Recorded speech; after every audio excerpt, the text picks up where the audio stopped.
How's it going, guys? So there is recently a patch to the B-Wing, everyone's favorite or least favorite ship, and it changed some pretty interesting things about the ship. The playstyle is not hugely different, the ship is largely the same, but there are a couple of interesting things that have been modified. With regards to the initial boost cost has been doubled, the charge rate of the ship, the boost charge rate has been doubled, the boost decay has been quintupled, that's 5 times as much as it was before.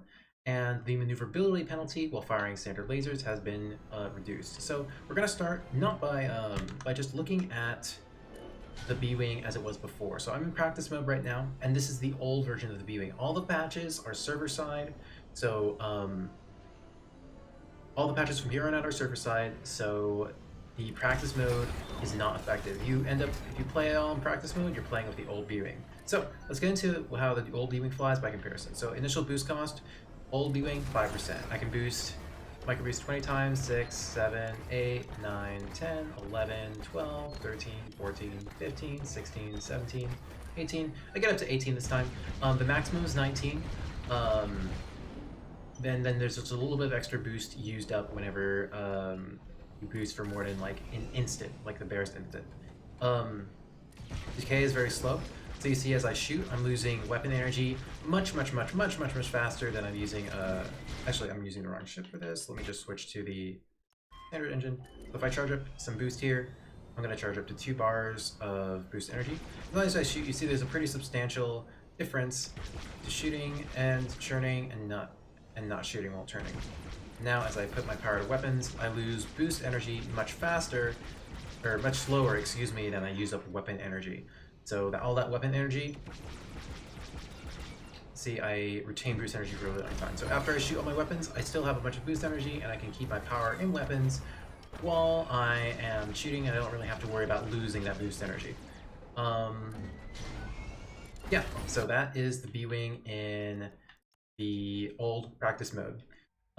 So again, what did they change? They doubled the initial boost cost, so you're only going to be able to drift about 9 times.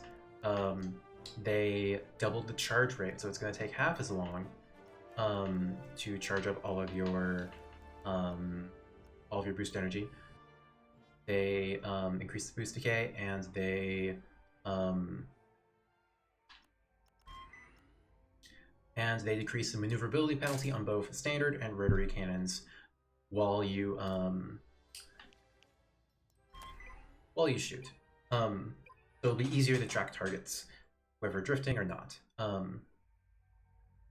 So let's take a look and see how this affects the B-Wing.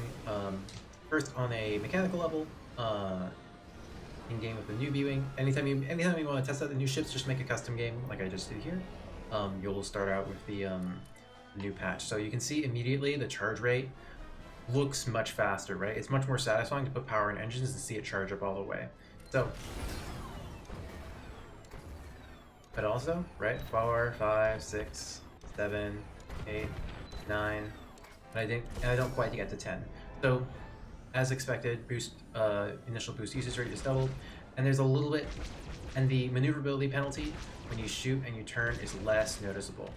You see, it's barely even noticeable. So, the interesting thing about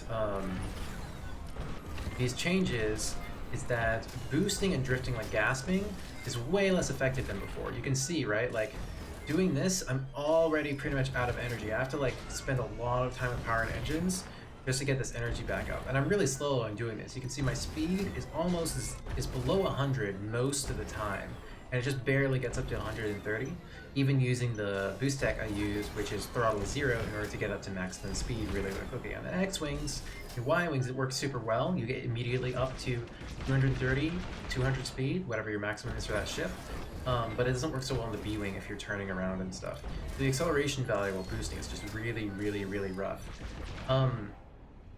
So what does this mean for like actual like gameplay? So the B-Wing, it takes 12 seconds to run out of boost energy when you charge up all your boost energy. So let's do it by the clock. So I'm gonna start boosting at 20 seconds on the clock. You can see up there 28, 23, 22, 21, 20, and boost. So I'm using standard lasers right now. I'm boosting continuously. It's at 15, 14, 13, 12, 11, and my weapons are fully overcharged. And at 2808, we are out of boost energy. And you can see I pretty much traveled across all of Essalus with that boost energy. You're gonna want to stop midway just to get some boost energy, hold some boost energy to get ready to get out. But you can pretty much, like, you can get to the cruiser and get ready to drop 10 proton bombs if you want to. So traversing across the map is much, much, much better just by straight up boosting. Now, this does make it very much on par with the Y-Wing in terms of that. So no longer is it the slowest ship, it is now on par with the Y-Wing for the slowest ship. You still can't gasp in it very effectively, right? So my average speed while gasping, my maximum is about 178, and my average is closer to, I'd say 140. So gasping is very, very rough in this ship. Whenever you're evading or anything, you're going to want to try to get to max speed like this. One tech you can do, throttle to 0, boost, boost, boost again, and that'll get you up to max speed much faster than just straight up boosting, right? Like, depending on which direction you're looking. So boost, boost again, I go up to 190 pretty quickly, boost, boost again, go up to 190 kind of quickly. Let's boost and drift in this direction, and just try to boost in this direction, and you can see I hang for just a little bit longer. It's not a huge difference though, so if you just want to boost in a direction, like, that's fine too. One of the other interesting things about the beam you may not know is you can roll while you're boosting. Similar speed to the gyro cockpit, I think, but the gyro cockpit doesn't affect your up and down turn or your side to side, like your yaw and your pitch. You still have a bonus for pitch while you are gyroing, so that's something to keep in mind if you're planning on using the gyro. You still turn faster by pitching relative to your cockpit, but you can spin while boosting, which is very interesting. I think the B-Wing is still very tricky to use well, if it's even possible. I recommend using it in enclosed spaces on smaller maps. Larger maps is much harder to get any kind of, like, safety incoming or anything, but because of its speed, because of its maneuverability, and because of its ability to roll, it's actually quite suited for taking fights in small areas, like inside the station, around objects. So if you can bait someone into a joust, its lasers are very powerful, right? And you're very steady, you have a very fast turn straight, and then you can be very steady when you're shooting. So you can turn very fast onto a target, like the edge of this railing here, and then you can be very steady in adjusting your aim. So that's an interesting, powerful technique, is to bait someone into the station, and then force them into a joust, and then try to get guns on target. Like I said, because of its low speed, it's actually very well suited for maneuvering in these tight spaces, force a joust, try to get a kill. Experienced pilots might not necessarily fall for this, but that's the best way you can play to the B-Wing's advantages.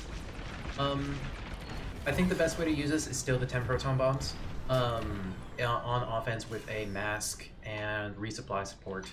I can't really see, like, the Y-Wing does as much damage or more with its auxiliaries, so I recommend using that if you're using a Y-Wing with powerful boost gasping techniques, just because it has more HP and it is more much higher acceleration, even if the B-Wing has slightly higher laser damage. Real strength for this ship is in being able to force jousts with people. Unfortunately, it's also very, very, very fragile, so it's not something you want to do more than once, or very situationally. Most of the time, you want to be dropping your bombs on crab ships.